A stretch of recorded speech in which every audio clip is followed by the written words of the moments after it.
thing. So every time we try to make the system better. So again, thank you so much for letting us know. We are trying to review the recordings, but if you're watching one and something isn't clear, do shoot us an email so that we can continue to improve, or maybe like there's sections that we can record over to make sure that if you missed the session, you are getting a clear idea of the content from the session. And our norms for today, we're going to be talking a lot about, how you yourself would make certain different decisions. And guess what? It would be what you choose is different from what I would choose. And so we're going to be discussing a lot how we would do things differently, but also how together we come up with good practices. So as always, just an invitation to listen with kindness and see where people are coming from instead of casting judgments of like, oh, I would never do that, or like, that's not exactly what I would do. Just let's share different opinions. Another thing that I wanted to highlight is recognizing moments for sharing and moments for listening. It's already become very apparent who are folks in the group who are really happy with sharing and who are folks who would rather like take a step back. So today I'm gonna encourage folks who maybe haven't felt as confident sharing out to like maybe push yourself to take more of like maybe offer to be the one who shares out what your group discussed. And if you're someone who is very outspoken today, maybe this is the time where we listen a little bit more. If you have a question, you're still able to please share it. But again, just wanting to make sure that everyone has like that equity of voice in this space. This norm I also wanted to highlight because this is a space for us to answer questions. However, the goal of these trainings is really to focus on you getting the specific content of each week and really primarily you being able to be in the galleries workshopping. So something that we've noticed is that we want to make sure that we answer your questions, but oftentimes we're asking questions that are way before like what we need to be prepared for, right? Like just a reminder, folks, you're not starting to lead tours with students until, sorry. I forgot to press record. But we're recording on that one. So the reason for it is you're not starting to tour until March, right? So I am really excited that folks are already thinking about the practical effects of what do I do if I lose a child? What do I do if I need to figure this out? And again, you have almost 6 months before you get there, right? So I really, my invitation to you all is to really trust that we have scaffolded this training to get you the information that you need as you need it, right? So a lot of what we're gonna be doing, you're gonna get a lot of that practice by shadowing tours, but also we're gonna have another full session in February about peer logistics so that you can answer all your questions. We can answer your questions about like the practical stuff. But it's not as important right now to remember where the nearest bathroom is, right? If you, you can already start thinking about it, but I want us to really, choose to be present. The first norm, let's engage with the content for today, the readings for today, and then whatever else comes up, keep track of it. We do have, again, a parking lot, then we can keep track of all the questions. Because also what we're gonna start doing is, if we recognize that there's a question that we know we're gonna answer in the future, I'm gonna parking lot it, right? So that we can make sure that we get to the content that we need to. And just know that your question will be answered. I just want to make sure that again, you're getting as much time in the galleries as possible. So yeah, those are our norms for the day. Again, there's this parking lot because there's many questions, and again, maybe you don't feel as comfortable sharing a question out loud, or maybe we don't get necessarily to all of our questions, but all of the questions are important, so we're gonna pull up the parking lot probably over here. And also Natalie has a digital parking lot wherever she hears a question, she's keeping track of it as well. So we can make sure to either include it in the newsletter, or maybe it's something that we weave in the housekeeping section for next week, right? So again, we're trying to make the most efficient, be efficient with your time and the time that we have together. Okay, So for today, warm up, woo, okay, you've done that. Now we're doing housekeeping. We did reserve 30 minutes because we know there's a lot of questions, but again, like whatever time we don't use for housekeeping, it's time that we're gonna bank for our gallery activity. Then we'll go over our framing. That's also something where I wanna make sure that you get some of the overview, but I'm also adapting to my learners like we've been talking about. I've really gathered, like we really want gallery time, so I'm gonna pull back a little bit on the theory. If you are interested in that, let me know. I have a lot of resources and readings that I'm happy to share with you, but I wanna make sure that you know I'm also being adapted to what is helpful and resonates with y'all. So then we'll have a break, and then we'll have the second half of our time together. It's gonna be a classroom activity over here, where we're going to build a tour for an interest area of studying US colonial era. So we're gonna play with some of the images that are gonna be in the reinstallation of the first floor. And you are going to do that choice of selecting objects, right? So that's gonna be our classroom activity. We'll do a share out, and then we'll have a gallery activity. Because what we're gonna be discussing today is like how to tell inclusive history. Starts with like your object selection, but it also looks a little bit different with whichever object you are looking at, right? So from the macro to the micro. So then we'll have our gallery activity, and then a gallery discussion, which will probably do it in the galleries, just so that we can avoid losing time walking back and forth. So that's our agenda for the day.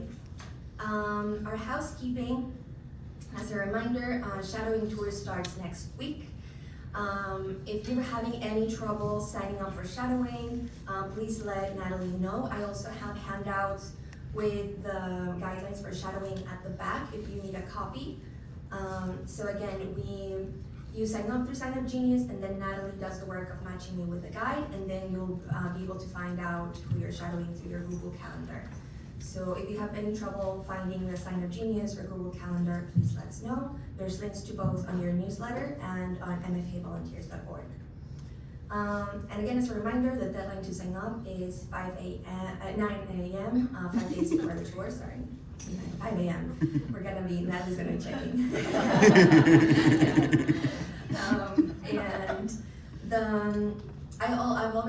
We've seen that a couple of folks are already signing up for multiple shadowing twice in the same week.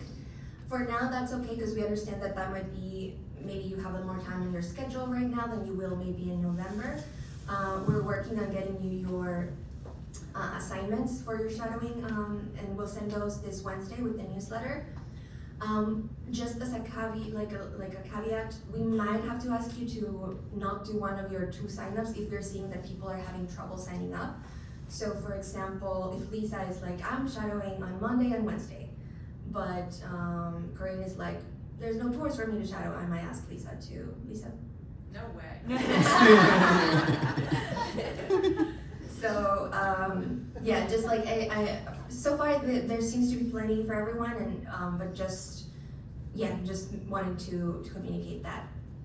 As always, as you're preparing for your tour, remember to introduce yourself, and the handouts that you will be completing for your first shadowing are all going to be about group management, right? Like how is the guide keeping the group together? Like certain things that I didn't think about when I started touring here, but it's like huge, right? And like glass doors. And sometimes I would do the thing my mama told me to do, and I hold the door for everyone. And then my group is kind of away and they're holding the door, but it's like, no, wait, so little things like that you don't really think about until you're experiencing it. So there'll be a couple of prompts in your handout for you to think about, how are we keeping track of the whole group? What's happening if a couple of students are lagging behind? What is happening if a couple of students are something that I notice students do now? They'll be they peace out and they just walk away from you. So what do guides do when students do that? So that's gonna be the first shadowing. The second one is going to be about prompts. What prompts and teaching strategies are our guides using, with a focus on, okay, here's a prompt, but try to also pay attention to what responses are being elicited from students. And that's gonna be especially helpful as we start learning about BTS and like the specificity of the wording of some questions, what responses are being elicited from students. So that's a little bit of what to expect. I wanna open the floor for questions. And in case there's something that folks are really worried about before they start shadowing. No questions? And if you can shoot us an email, we're also gonna be here afterwards. Yes, Sandra? Yes, I have a question regarding the write-ups for the tours. Mm-hmm. Is there any format of? Sorry. So my question is related to the write-ups that we need to do for the tours. Mm-hmm. Is there any guideline or format that we need to follow to do that? Yes, well, and I do apologize. I know we said we were gonna submit everything through a form. We're running into some problems where our Google Drive doesn't let us upload external documents like on a form. So technology. So for now, just continue emailing your stuff to me. I'm keeping track of it, I promise. And it can be like a lot of you are completing your handouts by hand. You don't have to type that up. If you wanna just like take a picture and send me that picture, that's completely fine. If you want to actually like, if you're like me and you write like this and you're like, oh, this doesn't make sense, I want to just type it up into 1 or 2 sentences, you're also welcome to do that. But it'll be very similar to your pre-session work, which you don't have to turn in, but like you can see the questions. And it's really gonna be no more than 4 questions, 3 to 4 questions at the most, very open-ended. It's geared towards really just kind of prompting you to observe, not really like thinking about specific answers. So again, they're just prompts. So don't worry that there's like no right answer. They're more reflective than anything. So yeah, don't let that be stressful. And they're gonna be sent out on Wednesday. So if you have any questions in the meantime, please let us know. So Daniela, because I've missed the last month, when are the shadowing tours going to actually start? Yes, so we do have the recorded session for last week. So I'll make sure you get that link, it's on your overview, and we go over the whole structure for shadowing tours and how to sign up. But they start next week, we only have 1, so they really start the week after. But yeah, you can, and I'm happy to touch base one-on-one for with more clarification. More questions about shadowing, what to expect? Are you excited? Yeah. It'll be fun, it's fun, it's really cool. I guess something I do want to say, if you're shadowing your tours and you'll learn some really great practices, but you might also see some stuff that you're like, oh, I don't know if I would do that way. That's what we have the debrief sessions for as well.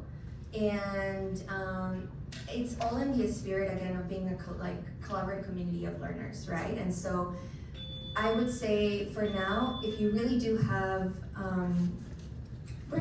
if you really want, if there's something that you experience that you're like, oof, this didn't land well for me, please let me know.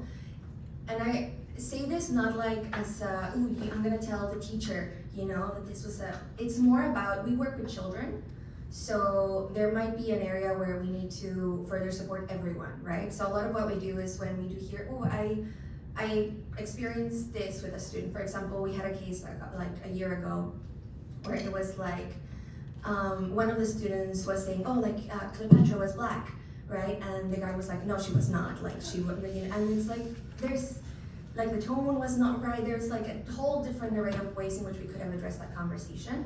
So what we did is that we provided a whole training and some language for everyone, right? Because it's probably something that everyone would benefit from. So don't be afraid and don't think that I'm gonna be like, Christiane told me that I'll edit this, And so it's not really about that. It's about how we support each other and make sure that we are doing the best for students. So I did want to offer that caveat. The caveat is the word of the day, apparently. Okay, we are going to transition into our next stop with a couple of minutes to spare. Yay! So, object selection criteria. These are a couple of things that we were thinking when Sally, Natalie, and I were thinking about, okay, what are the things that we notice guides are mindful of when we are trying to select objects, right? So they're in no specific order, but some of the things that, for example, come up are the relevance to the teacher, right? If the teacher tells you, I'm here to see Egypt, you're not gonna go look at Art of Europe. Maybe you want to, maybe you'll find something. There's actually some really cool Sphinx images. But you're probably going to first narrow down your collection area, right? Depending on what the teacher wants to see. Then you have your collection, and I'm gonna break this down a little bit more. You have your connection to the themes. So is this a community and identity? Is this an ancient Egypt? Age appropriateness, we had that whole session a couple of weeks ago. Accessibility, availability, classification, we're gonna break that down in just a moment. The medium, the material, the genre of art, and the identities represented. So at this point, I wanna see what you'll have in your criteria. And see if there's any new ones. Thank you, Sally. All right, relevance to the audience and collection, absolutely. Size of the object for everyone to see, accessibility, of course. Age of students, age appropriateness, accessibility and availability. I'm gonna move the ones that are similar to each other. Relevance to the teacher request, age appropriateness, good job, teacher request. Inclusive voices, absolutely. Connection to the theme and sub-themes, yes. Whose story is being told or is missing, so being inclusive with our voices. Connections to the theme and sub-themes. The narrative, this one I'm gonna put in between here, right? Because it's like the themes versus what the teacher wants. What kind of story am I telling throughout my, is that accurate from what this person meant by narrative? Like, what story am I putting together? Yeah, absolutely. Like, it makes sense, right? Like, so a story has a beginning, a middle, and an end. Student engagement and accessible. Yes, I'm gonna put this in between here because it's accessible, but also it's not accessible. Accessible, but also building connections to students, right? The course of study. So I'm gonna put this one over here, and access. Awesome, so it feels that we're aligned with what are the things that we are hoping to do and are keeping track of as we're selecting objects. Okay, so that's some of the other criteria that we can think of. So, relevance to the teacher request. So these are some examples. Oh, yes. Will you go back and talk about classification? Yeah, I'm gonna go, of course. So now I'm gonna go over each of the sections that I mentioned. So relevance to the teacher request. These are some examples of some requests that we've gotten, right? So my students are just studying French language and culture. We're here to see and learn about ancient Egypt up close. So you might get stuff like that, or you might get, we're studying world history this year, and we have focused on the celadon pottery of Korea and the indigenous people's art of Oceania, along with African American artists and their work to understand and express their identities. And, or you might get, students have seen some prehistoric art and discussed how time and place influence art. They've also studied the art of colonial America, and also we've been seeing war. Right? This is real. I did not make this up. Or you might get someone who's like, oh, we're studying looking closely, texture, line, color, as well as seeing some 3D art. Or someone who might be like, oh, we've been really studying the Benin bronzes, and my students have wrote argumentative essays about taking a stand on how the pieces should be handled and kept in museums, right? So there's a whole variety of different things that you can do. And we'll break some of these down even further. So you have then your connections to the theme, right? You might get what the teacher has told you that they want to do. And these themes, don't see them as like, oh, now I have to juggle what the teacher wants me to do versus what Daniela wants me to do with these themes. These themes are meant to really help you narrow down your content, right? So for example, with this request of we're here to learn about ancient Egypt, use the sub-themes for ancient Egypt to help narrow down what about ancient Egypt you're focusing on. And you don't have to cover all of these. What we suggest is that you pick 2 or 3 to focus on a 60-minute tour, right? So if you're doing an ancient Egypt tour, you're not telling the full history of ancient Egypt in 60 minutes. But you know what? You might be able to tell them something about the social and governmental structure of ancient Egypt, woven in with a little bit about the spiritual and religious practices, right? And so you select your objects using these sub-themes to help, again, narrow down.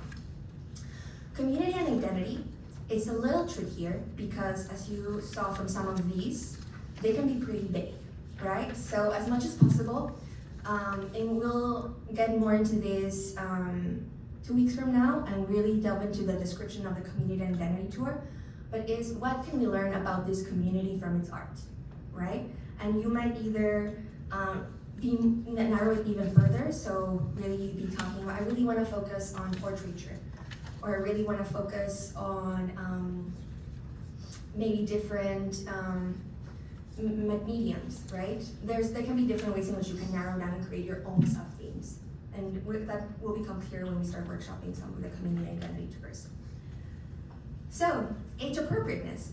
So now I've gone ahead and added the age group, right? So for example, for that first one, that they're looking at texture, line, colors, we're listing art, you might be like, oh, now that I know they're first graders, I'm gonna do something very different than what I would have done if you had told me that they were 8th graders, right?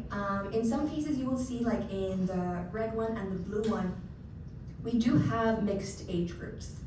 Whenever we see this is one of the occasions where Natalie or groups reaches out to the teacher just to get some clarification of what's gonna be the composition of your groups, right?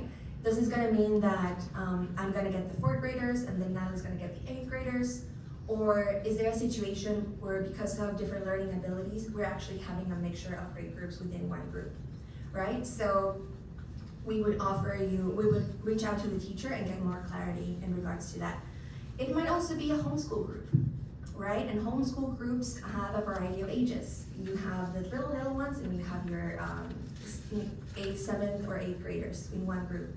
So it's about thinking about how would you adapt your facilitation for that, and we'll cover some ideas. For example, with this one, right? They wanted to see Warhol. The only Warhol that we have in the collection is this Red Disaster that talks about the death penalty, right? And we're gonna talk more about, it's not always about saying, oh, I wouldn't teach that with students. We're gonna practice that in week 10 when we talk about trauma-informed practices, because there's strategies where you can, that you can use to make sure that maybe there's ways in which you can have a conversation with students in a way that is age appropriate about difficult topics, right? It's not about immediately saying like, I would never talk about that. However, in this case, they're studying prehistoric art, they're also studying colonial America. Am I gonna have enough time to have a discussion, a productive conversation with 4th to 8th graders about the death penalty and also create an understanding of Warhol's work? Right? Yeah. Do you ever, that's with a wide age group and then a wide goal of what they want to cover. Do you ever give feedback to the teacher to say which of these might be more important? When we, sometimes it's also one of the times when we reach out to teachers. This one, for example, what we would say is, we give you more autonomy to select what you as guides want to do, and we will, through conversation, we would, I think we're gonna lean more towards the colonial America, because that's the strongest part in our collection, right? For historic art, we don't really have that much. We have like a hair that is not even technically prehistoric, so we would focus on colonial America, and we would communicate that to the teachers so that they know the expectations. So they would, ahead of time, they'd know. For the most part, yeah, unless like we are unable to communicate with the teacher, then. Guess they'll find out when they get there. Yeah, and you can be very transparent. Like, I know that you've been studying a lot, and the thing is, sometimes the teachers write this at the beginning of the school year, right? Or it's one of the teachers who wrote this, and then you ask another teacher and they're like, oh no, we're not studying that. That happens a lot, right? So also, this is an invitation to not let the teacher request also narrow down so much what you see, right? You take this as the guideline, okay, we're gonna look in some colonial America, and maybe I'm gonna take them to see some of the pre-dynastic art in Art of Egypt to give them something that is like more antique, but don't think like, oh, they're gonna be so disappointed. Like, it's not up to us to make sure that the museum acquires more marbles, right?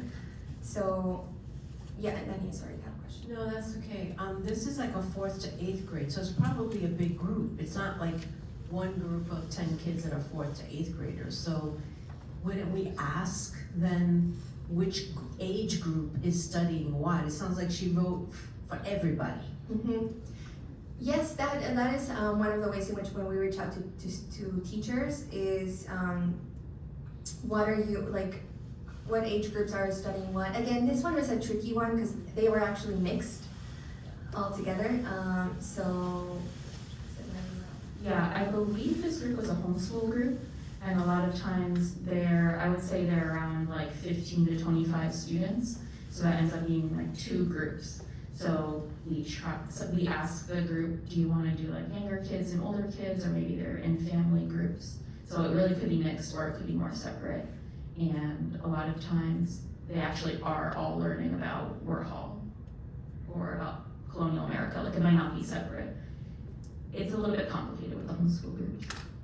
And again, here you're only seeing the excerpt that I took. Your whole Google Calendar has the name of the school, so you would be able to tell that it's a homeschool or not. It would have the number of students, if it's 100 or 25. Like, this is again just like a little example to show what are some of the requests that we do get. And again, if you see this and you have questions, let us know, and we can also reach out to teachers.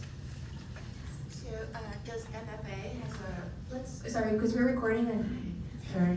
So, does MFA have a sort of a library, like based on the findings? So the reason I raise this question was, for example, colonial America. Maybe we can find a library, and we can find surrounding the theme, for example, colonial America. There were some suggestions which objects could be, could be some of the selections. It's like tagged based on the theme. Yes, so we do have the object, the collection page, which is a good area to just like see and remember to click what's on view. But also like a good reminder is also to walk the galleries, right? And to see actually what is up there. I'm gonna move through this because I feel like going through some of the other examples is gonna help also narrow down, because right now we're thinking about age appropriateness, right? Then as you mentioned, we have accessibility and availability. So for example, this teacher submitted a request about the winning bronzes, and then literally the week before they were coming, we took them down, right? And so we did reach out to this teacher to let her know, hey, we know that your students have been working with the winning bronzes. We do not have them anymore. We sent them the articles that we had so that she could maybe even weave that in with her students. As you know, some of them were sent back, repatriated, but also some were given back to the owner because he didn't want to give them back. And but also what we offer to do is, okay, we see that really what you're talking about with your students are these ideas of provenance, right?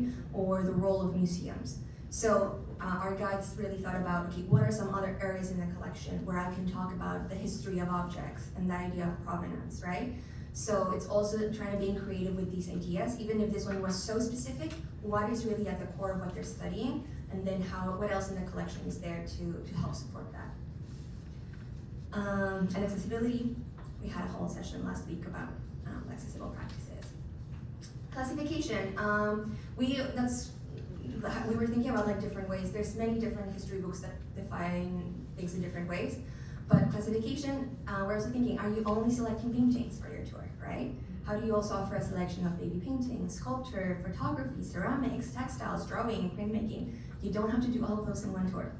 But it's just meant to be like, one of the criteria that you can also think about is also how are you creating for students an idea of what art is? And if we're only showing paintings, what does that do for their understanding of art? And then you might even narrow it even further, and it's the medium, right? If I'm doing paintings, am I doing oil? Am I doing watercolor? If I'm doing sculpture, am I doing glass, silver, bronze, right? All a variety of things. And so here, for example, I narrowed down to this purple example because they were really thinking about like the Celadon pottery, right? So what else could I weave in over there, or Indigenous people art Agustino, which has a lot of different materials, right? And then we have like different genres of art, right? Like you might have a narrative painting. That's something that we're gonna be looking at with Cassie and Lauren when we get to BTS, because a lot of visual thinking strategies works very well with narrative art, right? It doesn't mean that you can't use it with other types of art, but it's a little bit, the conversation looks a little bit different if you ask with Watson and the Shark, what's going on in this image, versus maybe if you choose the Martin Fourier, right? Like what's going on in this sculpture. It's still will illicit stuff, and I'm still encouraging you to use it. It's just with Cassie and Lauren, we'll see how it's designed with certain specific things in mind, right? You might also be mindful of portraiture or landscape or still life. So all these different ways in which you can also think about what you're including in your tour. And then we have identity, right? Which we started talking about in our past couple of sessions. And the different ways in which like identity in on itself can be incredibly diverse, right? Are we including different ethnicities, different nationalities, different genders, or are we offering a representation of different socioeconomic status, different religions, sexualities, you know? Like there's a whole set of things in which you could be thinking about identity. And again, you won't be able to cover all of these criteria in a 60-minute tour where you're selecting 6 objects, right? So the goal is not to try to do as much as you can as possible, no. But it's about how you can be intentional with the choices that you're making. So for example, one that we get a lot of questions about is this idea of we're studying French language and culture. So I put together this little tour for my students, right? I'm giving landscape, I'm giving textiles and furniture, so it's gonna be something a little bit different. I'm offering sculptures, 2 different kinds, one that has also like the idea of textile as part of the sculpture. And I'm also giving them a variety of perspectives, because this one is which is like the representation of a Jewish person. And I'm also over here showing Japanese influence with this piece by Monet, right? So I'm trying to cover all these different things. So my question to you all is, what are some ways in which we could make this tour even more representative? Any ideas? Or more inclusive? French colonials. Okay, so you're thinking about, maybe thinking about a histories of French colonialism?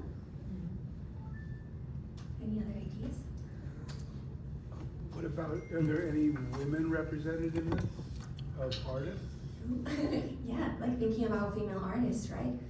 And that's where you start thinking about, like, sometimes you're gonna feel that the collection is working against you, because it's like, it's so easy to pull a tour of 8 male French artists, right? But it's gonna be a little trickier to try to find those female artists.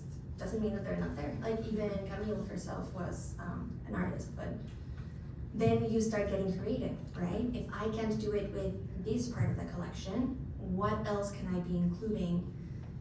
And stretching those lines a little bit so that students can still get that perspective. So for example, for French colonialism, something that I like to do is go to Islamic arts.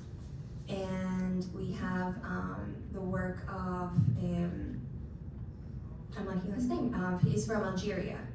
And it'll come to me in I'll name it, but he talks about like this idea of the different languages and the presence of France in North Africa, right? So offering some of that. Any other ideas? You could put a Gauguin, which has then images of people that aren't white and French and sort of middle class people, and talk about colonialism there with regard to their culture. Mm-hmm. So we're getting, and that, for example, is a good conversation with both the Gauguin and also here with La Japonaise and also with Jules Vissant, which is, okay, like here I'm saying that I'm offering like representation in that way, but again, what we're gonna be workshopping later today is asking that question, from whose perspective am I showing that representation, right? Here, for example, I can tell a good story about, there's a reason why this is a French artist representing a Jewish man, because there's a history of Jewish people and artists not being able to create art, right? And so, but then maybe I would like to weave in, maybe I would actually go and show a piece in the Judaica gallery, right? So that I can show that perspective from the perspective of Jewish people. And I might even, if I'm gonna be talking about Impressionism, maybe it's worth to make a stop in the Japanese galleries to talk about how Japanese art was like a direct influence of the Impressionist movement. And not only through the lens of Monet, but through seeing some of those actual pieces by Japanese artists, right? So it's ways in which we can start getting creative and adding stuff so that students also get to see something different that directly informs what the teacher is asking for or what they are learning in school, right? Creating that expansive view of the artwork. Okay, so let me see how we're doing with time. We're doing really well. Can we take one more question? Yes. Not that I know of any French cultural, like pop culture artists, but you also don't necessarily have to be in that time period, yeah? Like, would that also be something that kids might be interested in, like going a little bit more modern? Yes. I think a part of it is also like, You could have none. and I'm examine not it. I super wouldn't know. familiar with contemporary French artists, but I know that that's something that curators are trying to do, right? Also, Europe didn't stop creating art like after the Impressionist movement, right, or post-Impressionist movement. But it's the same question about like female artists, right? Yeah. It does become a little harder because at the end of the day, you have to work what is in the collection and what is in the walls, right? Okay. The next part, I'm gonna breeze through because I don't want to spend too much time on it, but I did wanna offer something that this program in particular takes very seriously, which is the words diversity, inclusion, accessibility are words that are thrown around a lot. And in my research that I do with my research partner, something that we, Nora Rodriguez, something that we really take into consideration is that the problem with using these words is that it can mean something to me very different to what it means to someone else, right? And so oftentimes we can fall into the issue of saying we're being inclusive, when in reality, all we're doing is, well, I included La Japonaise, right? And so to really ground our thinking, there's theories, there's people who have come up with very specific ways of thinking that help us really kind of come up with a cohesive way of thinking when we talk about inclusion or diversity, right? So I'm gonna keep it very intentional, but again, don't feel like you have to memorize any of these theories or anything. So the first distinction that I want to make is how we think about diversity and inclusion is about thinking critically. And I want to make the distinction that we've heard maybe a lot of this idea of critical thinking, but it is a little bit different from this notion of thinking critically. So critical thinking is, the competencies that we see like kids learn in school. It's about like thinking logically, like reasoning. If you do this, X will happen. It's based on that understanding. Thinking critically is thinking more along the lines of what we've been discussing about how we exist and interact with systems in the different environments that we work in, the museum, in Massachusetts, in Boston, in the United States. And we're all participating in those systems in different ways and have access to different opportunities or not, depending on the identities that we hold.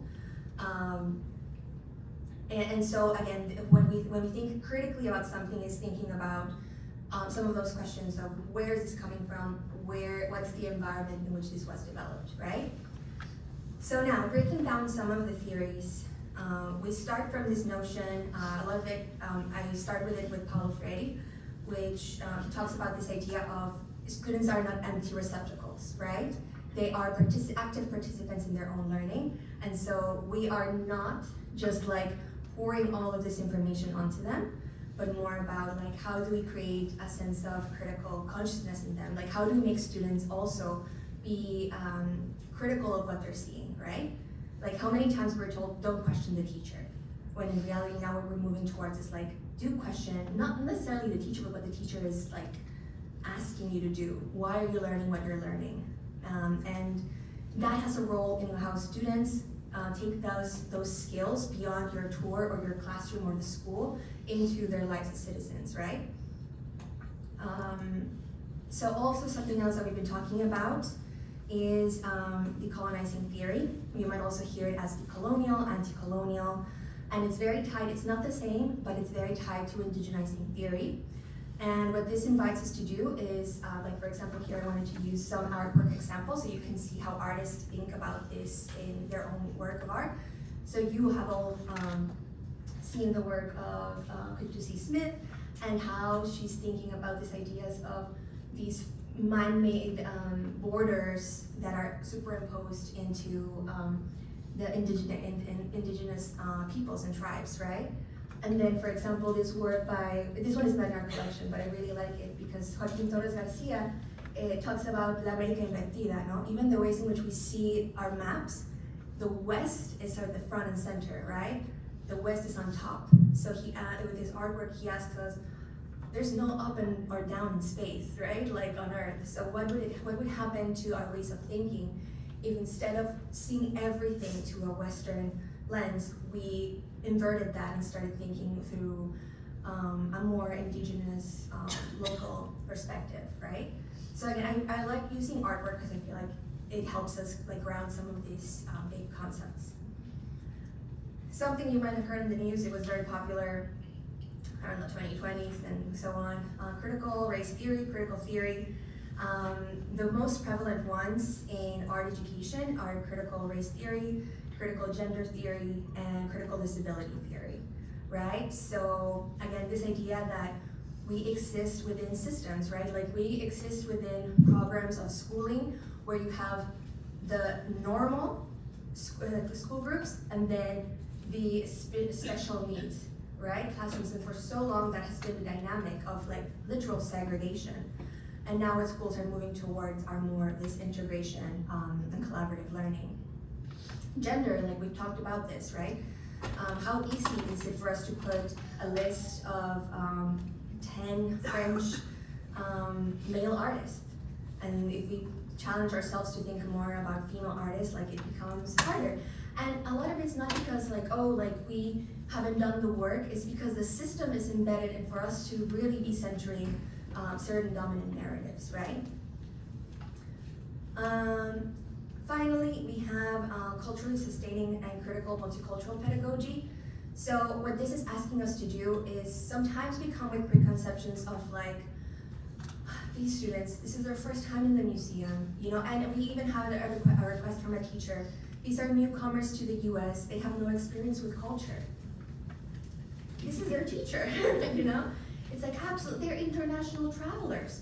You know, of course they've had access to culture. So how do we take that, instead of that deficit mindset of these students are lacking blank, it's like, what are these students already coming with, you know, from their own lived experiences?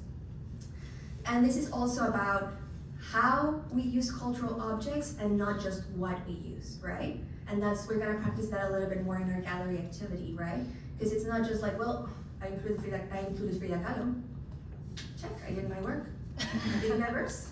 That's again the nuance of I'm being diverse, you know, but it's about how we think about this critically, right? Who is being represented here, from whose perspective?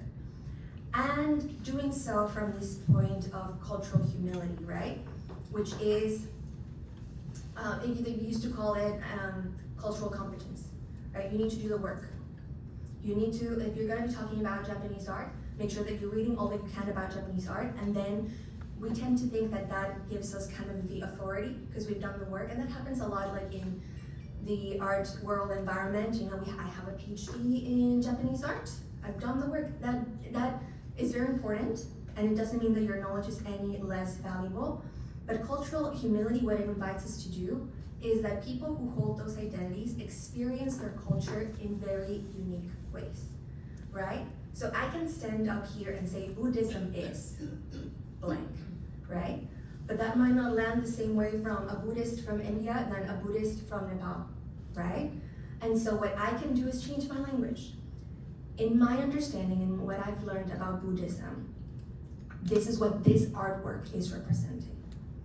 So instead of me coming up here, I'm the expert on Buddhism or Hindu art, it's like I'm gonna share with you what I've learned about this particular artwork and what this artwork is telling us about certain religious practices. And then making space for a student to say, actually no. Actually, I do it this way. And making space for that student to be like, thank you for sharing that, right?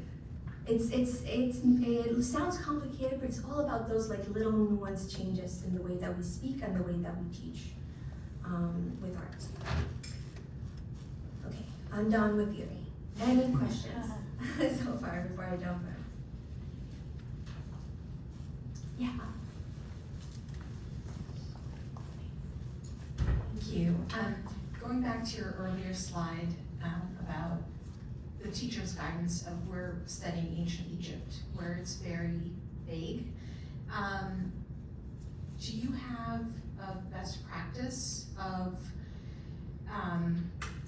do we want to go pretty broad, for example, when we talk about objects and talk about both culture and identity and government and religion and home life, or with something so big and broad, do we serve the students better by going a little deeper on one of those areas, like government or religion? Mm-hmm. That's a great question. So, connections to the theme. My recommendation, based on, if others have thoughts, please jump in. Because of age appropriateness and attention span of students, it's really worthwhile if you have one or two ideas that you really carry through multiple stops. It doesn't mean that if a student mentions, yeah, I wonder what these is the Shwapti is telling me about who had access to, or I don't know, that's not something a student would say. Let's say, if we're looking at Colossal King Menkera, and then we're talking about like he was the king, right? And he was in charge of all these things. And my theme that I've selected is social and governmental structure and spiritual beliefs. And then if a student says like, oh, so would all Egyptians have one of these sculptures? Then I might jump in and share something about daily life of like, well, no, not everyone had access to like likeness and sculptures of themselves. That tells us something about why he was so important as the king. In everyday life practice, they would have like in markets they would sell some other Ka statues, right? So you can still talk about it. It doesn't say like, no, we're not going to be mentioning anything else, but it is recommended that you do narrow down those sub-themes that you carry through the tour instead of doing a lot of too many things.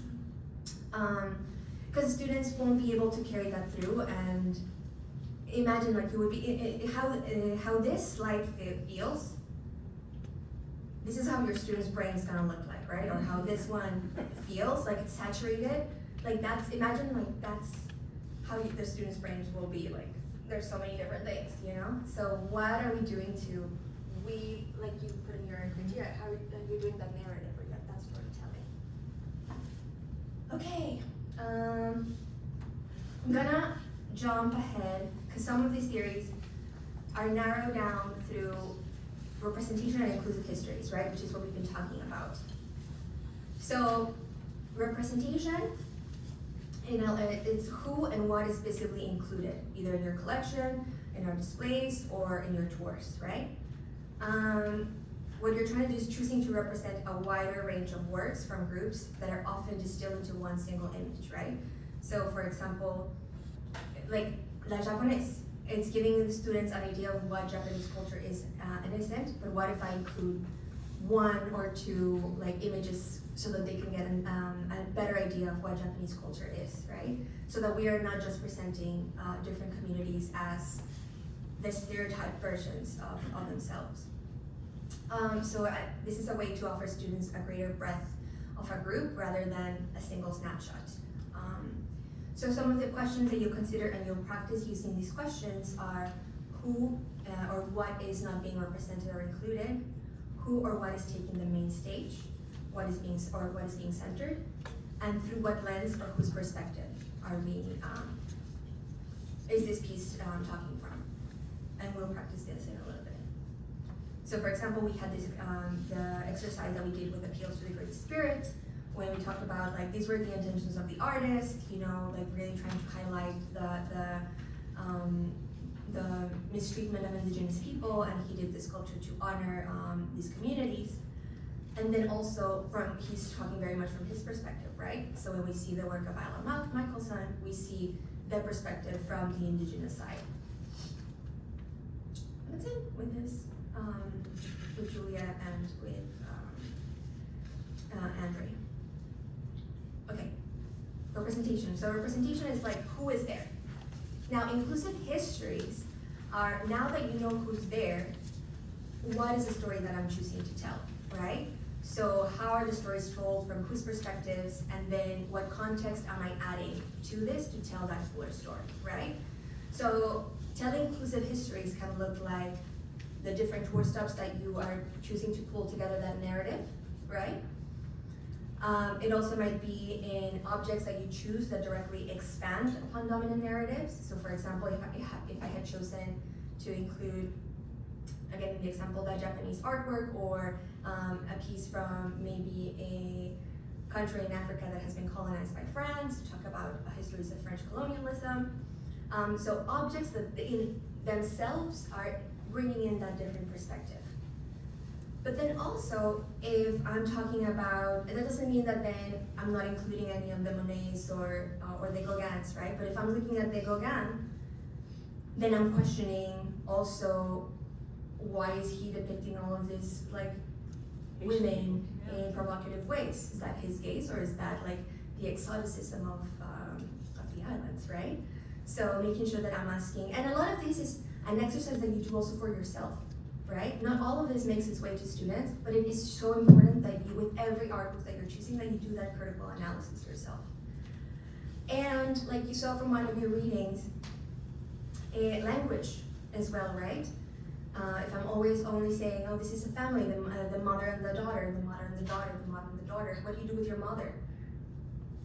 And I might be like, oh, you know, like, maybe it's someone who doesn't have like that specific figure in their lives, right? So how do I use that inclusive language as well to make sure that I'm also not perpetuating certain dominant narratives through what I'm saying? And this is a lot.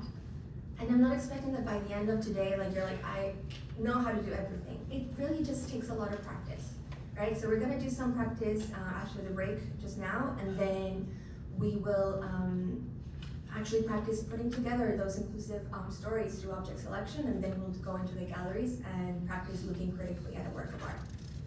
Okay, all right. Oh, so questions you can ask.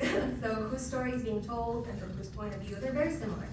From whose perspective is being centered, whose stories aren't being told in full, and how can we uplift histories that have been historically marginalized? All right.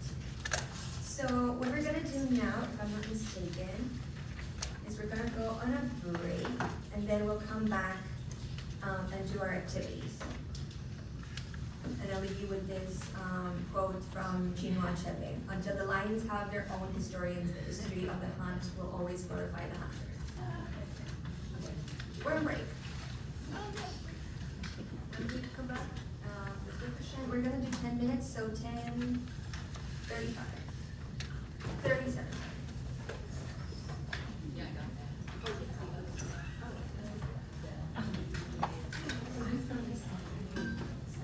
Oh, really?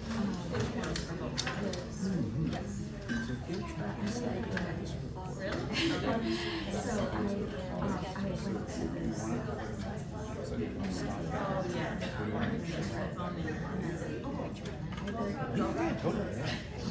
Write it down. We have had a couple other people that was in trouble getting this one. So,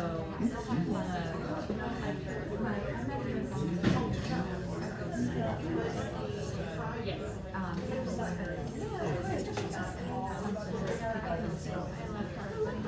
Cool, sounds good, sounds good. I'll check. I just copy everything. I'll check on it. But sometimes what works is I unsubscribe and then resubscribe you. So when you send one out tomorrow, I'll do that, but I'll also forward it to you just so you know. And then let me know if you get it. And then also on Friday. Technically, it's on Wednesday, Friday, but I've had some people that only get prices on and not. I kind of, sketching is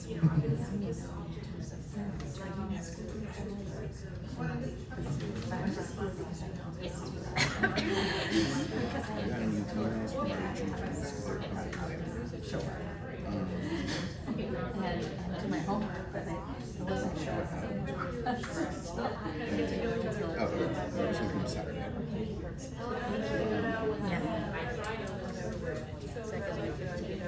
Yes, indeed.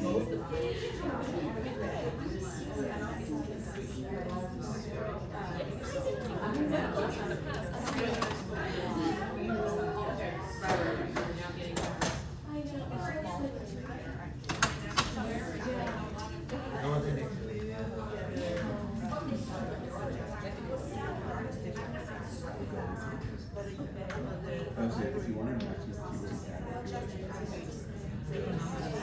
oh, so if you said that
As I'm sitting there, I'm just like, is this a good way to like write up?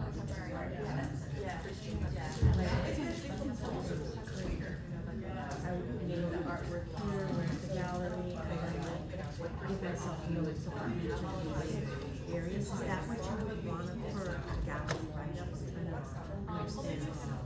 For when you submit a write-up for the tours,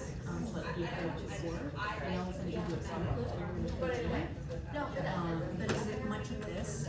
It's like, this is what we're thinking about?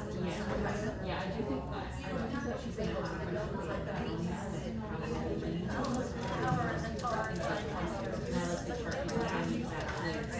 through this. You know, I'm trying to make sure that I'm not messing up with the parents, different parents, like, you know, and then I feel like, no, it's not. I told you, get along with you guys for that tour. So something like this, I idea. And it's just, I'm just trying to get over it. Every morning, like, we're 28 and 13 are asking for those type of things, or, like, I'm confused, like, whether they have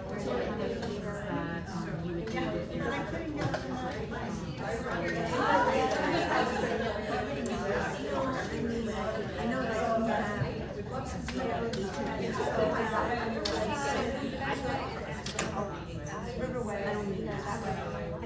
mean is, I don't know teachers that they don't have to ask for each of the early life. Make your cereals so that we just say, when it's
So Alright, folks, let's settle down. As you grab something to drink and then something to maybe a snack. I bought like a ton of gummies the other day, and that was a mistake. I've now been just like eating gummies every time that I can, and it's not healthy and it's not okay.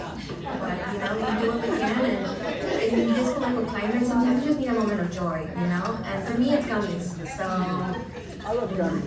gummies are great. Yeah, gummies. They're like some of those Swedish gummies thingies. There's so many. My favorite are some that are like, I call them hippo shaped. I don't know if they're actually hippos. To me, they look like hippos. But they remind me of my favorite object in the Egyptian collection, which is the hippo. I think it's brilliant, and I hope you also love it. And we're going to talk a lot about it when we do our Egypt training. Yay, hippos and gummies. Okay, so we just went through a lot of information, but now let's put it into practice. So what we're gonna do next is build our own tour, right? So we are going to assign you a scenario. It's on your handout.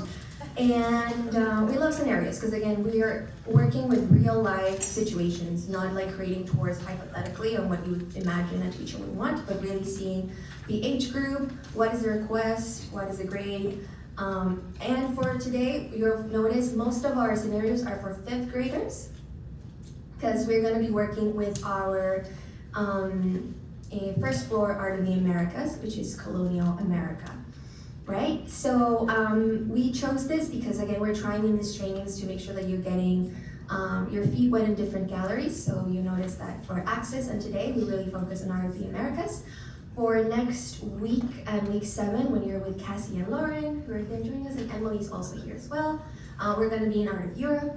So again, just trying to get you acquainted with the different spaces. It doesn't mean that by the end of this training you should know all about the artwork that is in those galleries, but at least you'll know the space a little bit, be more familiar with it. So, if you go to your handout, we're gonna spend some time first reading through our scenarios. If I can find you. Yes, okay. So, we have 4 scenarios, and I'm gonna divide us into 4 teams. I think there's enough people for each, maybe not, let me check. Okay. So, table 1 is doing scenario 1. This is gonna be table 2. You're also doing scenario 1.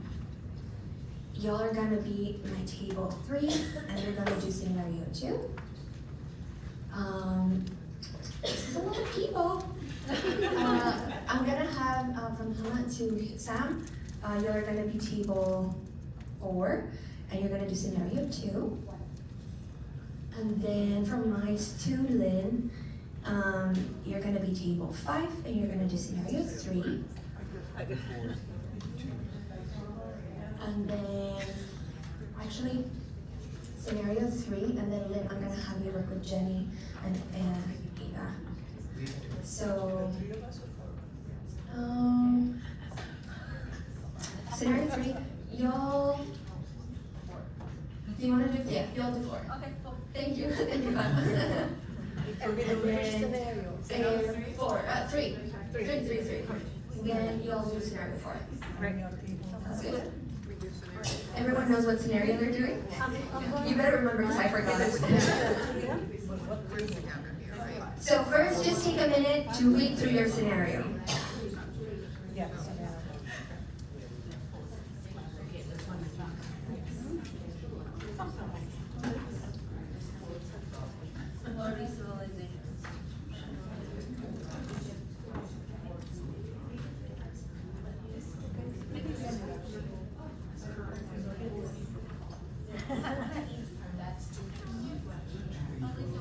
But the first part is basically says we will.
Hi folks, sorry, we're putting together your packets. Sally, could we get your help for a second? Thank you. Sorry, we have like too many images to give you, and we're gonna narrow it down so this can be more productive.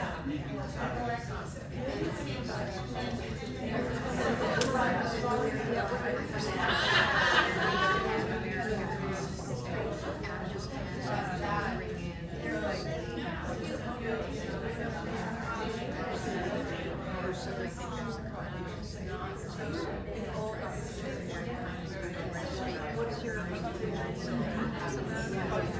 how would society look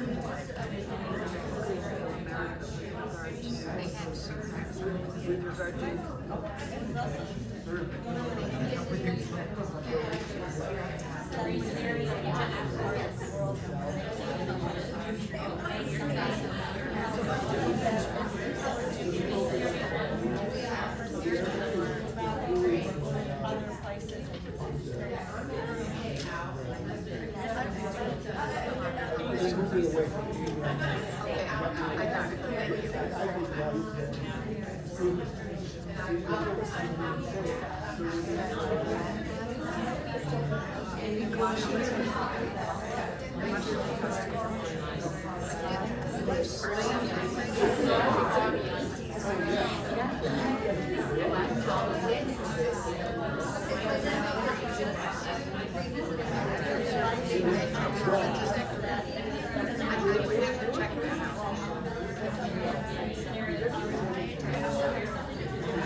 Everyone has a set of images?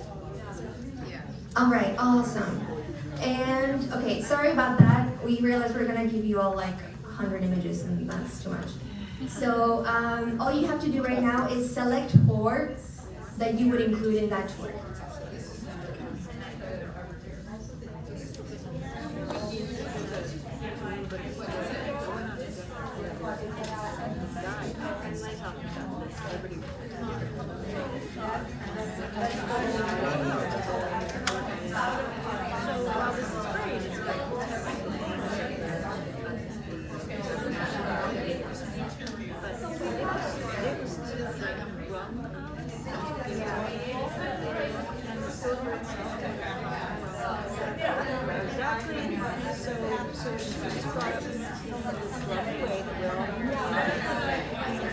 Telling us, it's just something to think about. We call it a liberty but actually kindergarten enslaving people, right? So, Right, but you don't have any other. So, pause on that part, you know you'll get that. And just focus on the colonial part. Yeah, because that, you're right, you don't have any but there's multiple parts of the museum. So, this part of the museum, for this activity, I'll double check.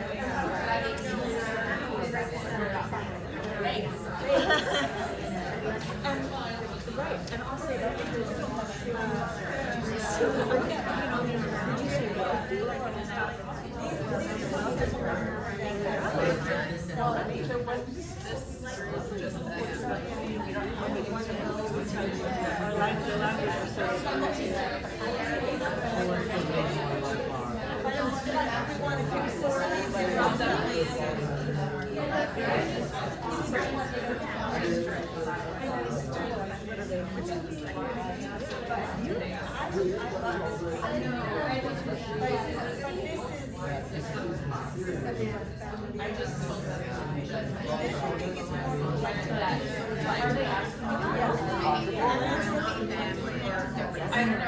Remember, these are only 4 stops in your tour.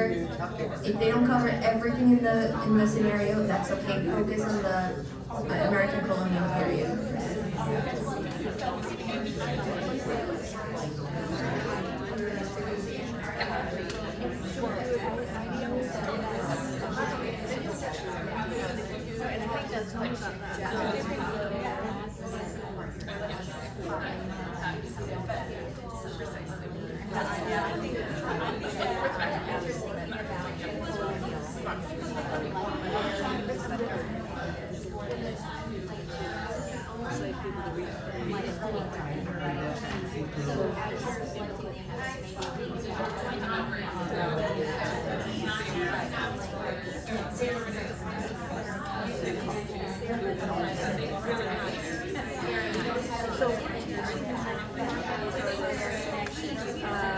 To look at artifacts in order to learn about the time period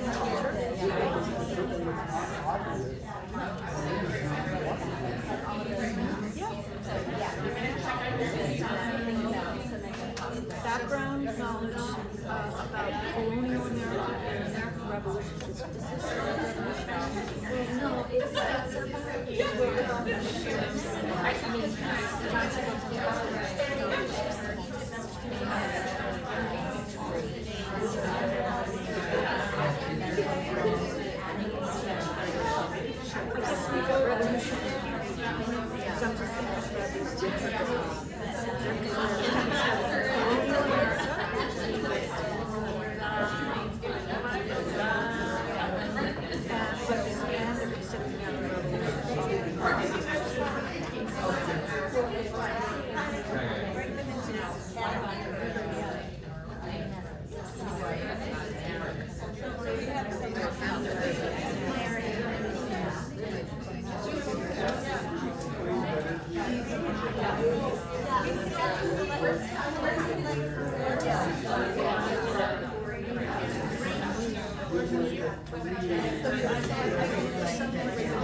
Might fit the bill better.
Because we only have 60 days. Let's think about it. We don't have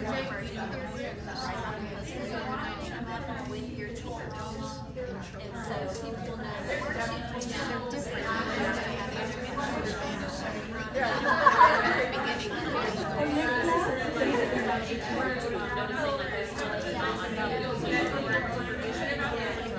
Well, Revolutionary War was 1776. We're already the war has been fought too late. That's what I want. So she wants us to teach us colonial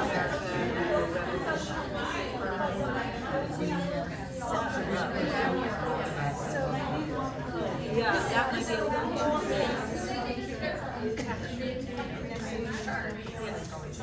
exciting, yeah.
a checkpoint. I just wanted to say real quick, if you want more images, we have plenty, so let us know if you want some more diversity. And then please start thinking, now that you have your 4 objects, or start narrowing down your 4 objects. In your post-its, like Sally was saying, please narrow down some of the questions that are coming up for you as you're making these decisions. We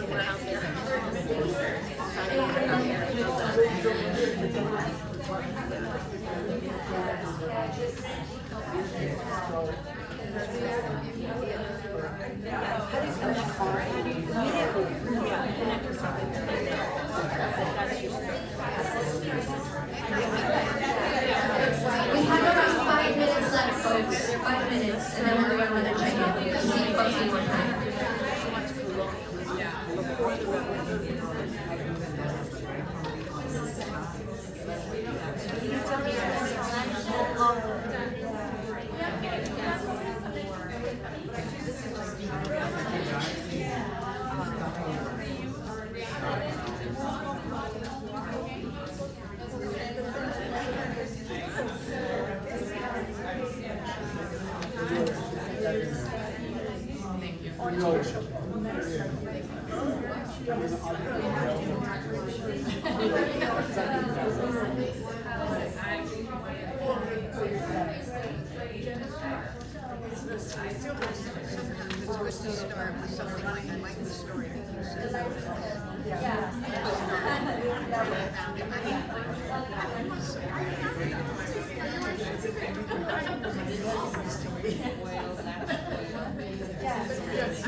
Folks are feeling ready with your object selection.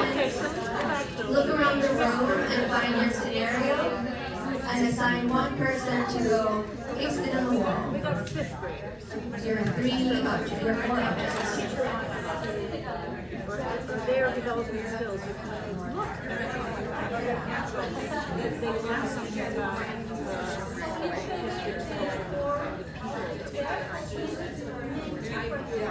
so these ideas of community are all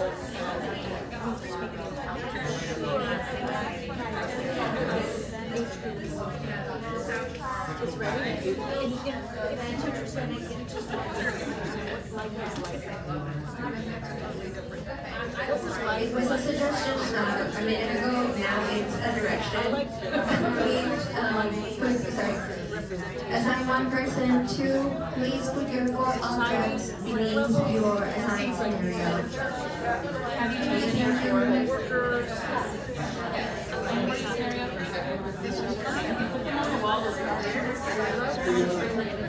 Those are the questions. I'm worried about starting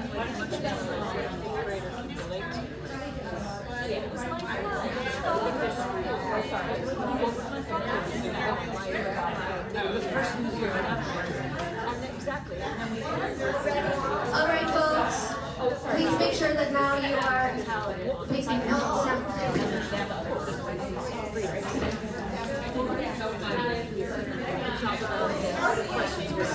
All right. Please make sure that you're putting your 4 objects up in the wall. And folks, if you can, one group. Or you can do it differently. It's too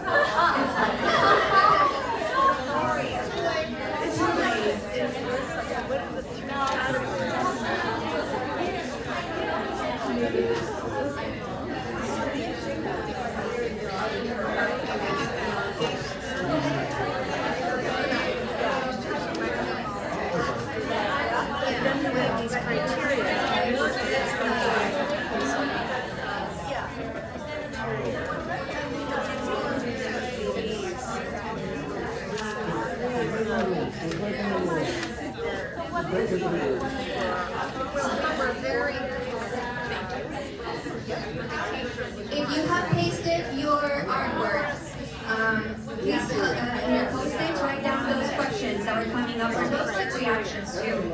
Like, I don't have enough images, I don't have enough objects. Any of the questions that were coming up.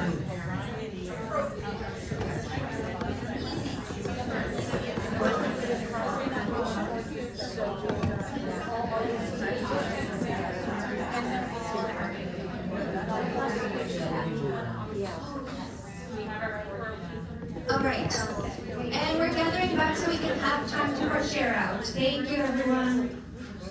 All right, has everyone had a chance to put up their objects? Thank you so much, Natalie. All right, I don't see a lot of post-its, so I'm hoping that the questions come up. Okay, awesome. They come up as we present. Woo, okay. That was fun. So scenario 1, folks. Thank you, Erin. Would anyone like to share a little bit, like what were the 3 categories that you were kind of thinking about, and what were some of the questions that came up for your group? Okay. I'm on the spot. Okay. Thanks for the 3 wonderful ladies that we work together, and we those are the 4 objects that we choose. One of the bow of the Liberty, and this whatever jar that is, I cannot remember, storage jar, which is you guys must copy us. And we have this Watson and the shark, and these 3 sisters portrait from whoever I can name. So the 3 criteria that we have more criteria that we apply to pick up those 4 objects. One is accessibility. For example, those bowls that as I recall, those are in a glass. For glass window, you can 3D dimensional observe it, and we think that's age appropriate for curious eyes from the age of 8th grade. And also we have, of course, connection to the theme, because the teacher requests that it is related to the country, the constitution, the liberty, the Bill of Rights, the government, and all that is all related. And so tons of story that behind the ball. And the specific questions that we actually ask when we pick up the objects could be, so from which, whose perspective, whose point of view of those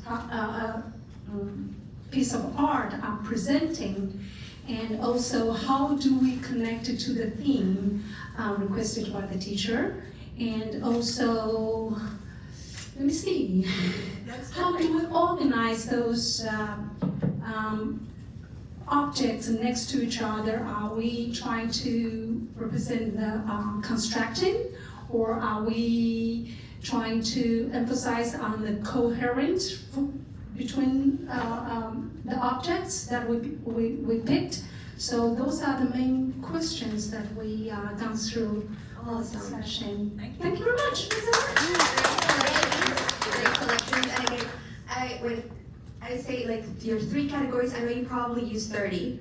Again, I just want to make sure that everyone has a chance to share. So just 3 categories, and maybe one, like 2 questions that really like were coming up for y'all. Thank you, everyone. Group number 2. Do you want to? Oh, sorry. Thank you. We had the same teacher criteria as group number one, and that was naturalization, Constitution, Bill of Rights, courts, and government. And we were a little puzzled at first because a lot of the artifacts didn't really seem to fall in the time frame or directly address some of those criteria. So we did think about connection to theme, and we did think about diversity of medium. At one point we had 3 objects and 1 painting, we decided to change those up. We also thought about age appropriateness. We're always trying to think of what would 8th graders like to look at. And relevance to the students. So 2 of the artifacts I think that we picked, 2 of the 2 paintings, I was personally thinking that they might be more relevant to the students because they seem to pull in today, modern age. So we have Paul Revere's bowl, which is sort of commemorative of the revolutionary and post-revolutionary period. The urn by Dave did go to citizenship, and but in a much later period. I think it was around 1857. But he himself had been enslaved. We had Lisa also as kind of a ringer, so she was explaining some of the art to us. So we had a little more information. And this was an enslaved person who was not permitted to know how to read and write at the time that he would have been creating these vases. We were especially interested in the conversation that these 2 paintings had, and Lisa came in and really explained it to us. They are actually posted, they are also hung beside each other in the gallery. So, and this particular character, figure is not a citizen because there is no such thing as the United States in the time frame of this painting. We assumed that this gentleman was or had become a citizen, but we just thought it might lead to good conversations. Absolutely. I'm so sorry, because I'm not trying to be mean. These are the conversations that we're gonna be trying to have.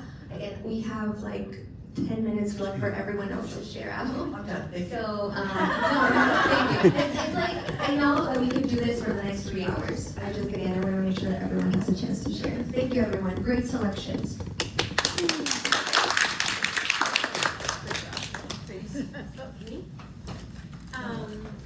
So these are our 4. My partners Carol and Cole. And we focused on a few themes. One was the story, what's the narrative that these 4 are trying to tell, from whose perspective. We also talked a lot about identity in terms of genre, like what's the story in terms of like women and men, white women, and who's not represented in these. And we thought also that this one in particular, Nicole really liked, and we looked it up, and it's actually made by the same artist of the 2 sculptures in the entrance on Huntington Avenue. And like, who is he? And why did he make this particular bust? And what's the reflection? Like, who's it reflecting, right, when you're looking at it? So a little bit about the medium itself compared to this one. When we looked at this, we wanted to kind of almost hold it as a placeholder because we felt like in the 4, we wanted to have representation, the narrative of the Native Americans. And so this could have some use in this tour, but we felt like we wanted to see a different choice. And then, of course, how women were portrayed, and in particular, our buddies over there also did the Barbies, but we talked about why were white men on the bottom of the costume, of a girl's costume, and how like this sort of idea of colonialism and American identity, fast forward from this or this to 1975 to this time period, like what is it about?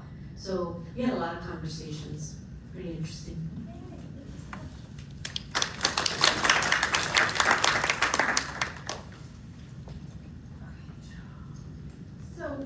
We also did scenario 2 and a little bit of repetition, as you can see, but started with the Sons of Liberty Bowl, and not only that, we talked about who's not represented here on this bowl, the British, because it was actually a really rebellious act by the Sons of Liberty. Their names are across here, and not only that, it was crowdsourced. So to bring it into the museum, people actually donated, including Boston's school children. So we liked that as part of the community and identity. And then to have these two in conversation, we thought would be really interesting. And also the same kind of thing that it's representative of a female, but you know, who is along here. You know, we've got these male white patriots right across here. But it's also like pop culture. So that's kind of interesting to bring into. And then here, this is the death of General Warren. It's a battle scene. But what's really great about it is it's fabulous for visual thinking strategies. There's a lot going on. So when kids see this, there's sort of entry points for them. There's drama, it's filmic, and there are, I don't know, I think that probably sums it up. And then here, this is a Native Nation piece. It's a Thunderbird over here, and here as well. And I found when I gave school tours before, if I used an animal theme, I found that a lot of kids, and no matter background, could relate. They could jump into that, and I thought that would round it out really well. Thank you so much.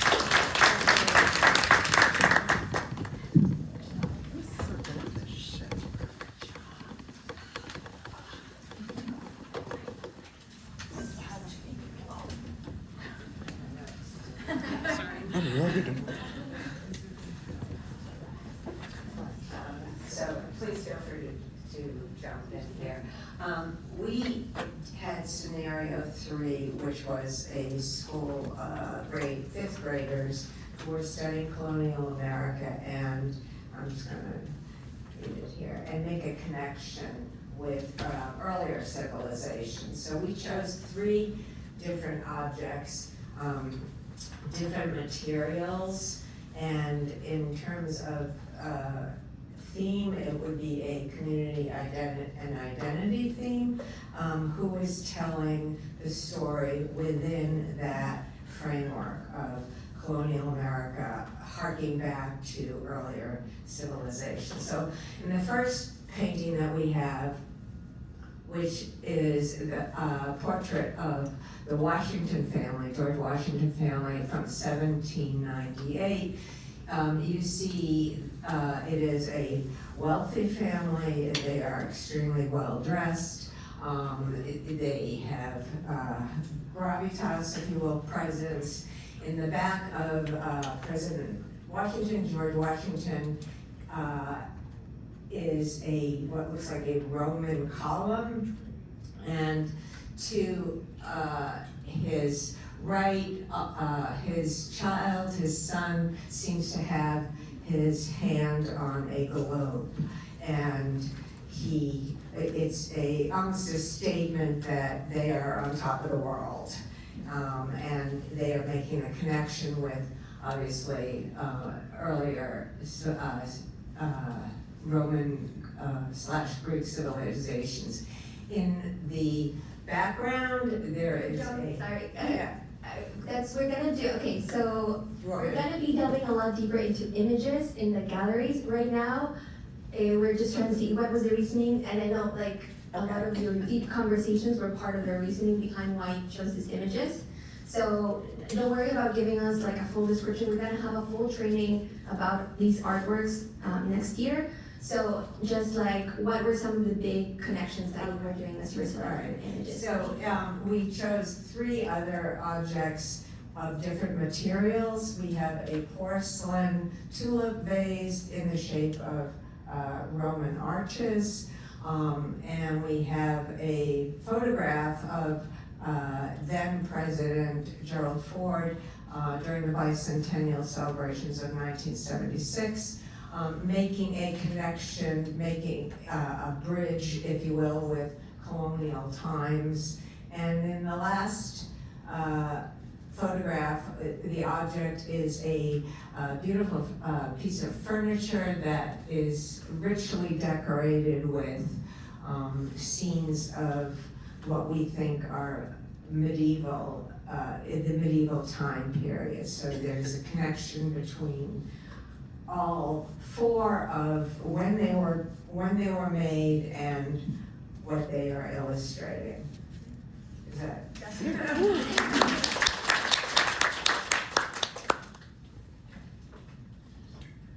So in our case, we are working with fifth grade students, so we try to keep that in mind to bring some catchy or more attractive artworks. So the ones that we had, we chose these four.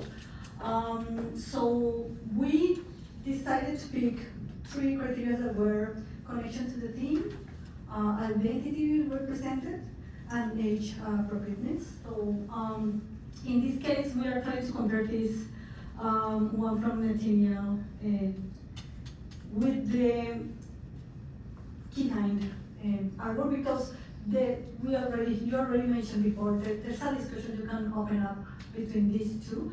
And in this case, we are trying to open a discussion about the representation, how you have here mostly white people in a society or in activity, but here you have some differences on how they can figure it out. So the idea for us was to probably challenge them to identify common things or the differences between them, so that we can start a discussion about what is happening there, what's the story behind, and how they are represented different people from different cultures.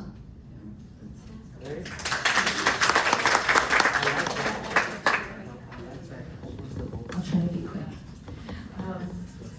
We're just scenario, the last table here is scenario 4, and we are also dealing with 5th graders who are have the learning skills on how to look at objects, and eventually will learn about colonial America and the Revolution. So they wanted to possibly see some objects that were related to that. So our group thought the theme should be untold stories. And bam, we're gonna hit them with the Liberty Bowl from Paul Revere, and talk about freedom and how the Sons of Liberty promoted this ideal within the revolution. And then we always think a good story and looking at a shark is interesting for a 5th grader, and it also shows the triangular trade that was going on during that same time period between all the Americas. And John Singleton Copley, who's a self-made artist within Boston, actually, painted this, and we thought that would be very interesting to talk about how the Silver King to create the Liberty Bowl through the trade, and how it's pictured, and how it's very Western in the sense that it uses the European modeling of this thing of the men trying to reach for the man who is being attacked by the shark. Then we thought that the materials are important, and so we we would bring them to David Drake's storage jar and talk about how he wasn't free to speak or write or read, but he kind of resisted that and wrote a piece in the jar and about lucrative trash. And then finally, since this is next door to the jar, we thought that this would be a good image to show them, especially if they're 5th graders, of young women in the folk art gallery who may be roughly their age, and something completely different than looking at Copley's Wesson and the Shark. But we really like struggled, we didn't want to be limited by 4 things. And so we kind of put this dangling participle here about the Liberty coin and how he's silenced and not speaking. So that's what we came up with. Well, the 3 things was risk for the teacher, age appropriateness, and classification. Thank you so much. So this is really exciting. You guys actually jumped into what was going to be our gallery activity, so I'm not too scared of our gallery activity being cut a little bit short because you guys were already looking at images very intentionally. I'm gonna say, like, for the sake of time, if you have questions, we have our whole school programs team today, and we're gonna break into smaller groups so that we can have more intimate conversations with the artwork. And we'll make sure that any kind of big picture questions that come up in those small groups get shared out more fully with everyone. But like, let's make sure that everyone has that space. So we're going to move into the galleries. The only thing that I want to edit is that if you're in Emily's team, you're gonna go to a different artwork, so just follow Emily. So we're gonna have, up till here, this is gonna be group 1. I'm gonna start that way because you guys are more on that side. Okay, so, how many people are there today, Natalie? About 30. 30, so how many is it, 5? 6. Okay, so 6 people per team. 1, 2, 3, 4, 5, 6. And then, actually, you can be in that team as well. 1, 2, 3, 4, 5, 6, or like. Sorry, Danielle, are we doing 6 groups or 5? How many are in the scenarios? We have 6. We have 6. There's 6. Sorry. 5 people. Sorry, folks. This is what. Okay. 1, 2, 3, 4, 5, 6. Yeah. Thank you. Sorry. So can you say the names of 1, 2, 3, 4, 5, 6. 1, 2, 3, 4.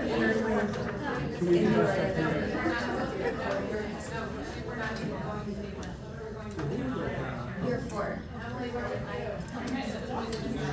So who No, are we okay, with? so group 1 is with Sally, group 2 is with me, group 3 is with Natalie, group 4 is with Cassie, group 6 is with Emily, and group 5 is with Lauren. So you're with... One. We're one. Group 1. Yeah, y'all are one. Okay, are we with you? Sally. No, Sally. Sally. Yeah. It's group Lawrence with that. Oh, sure. Yeah,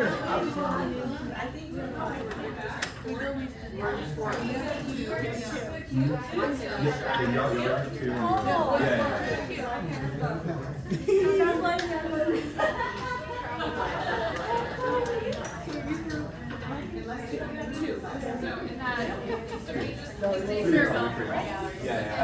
Yeah. No problem.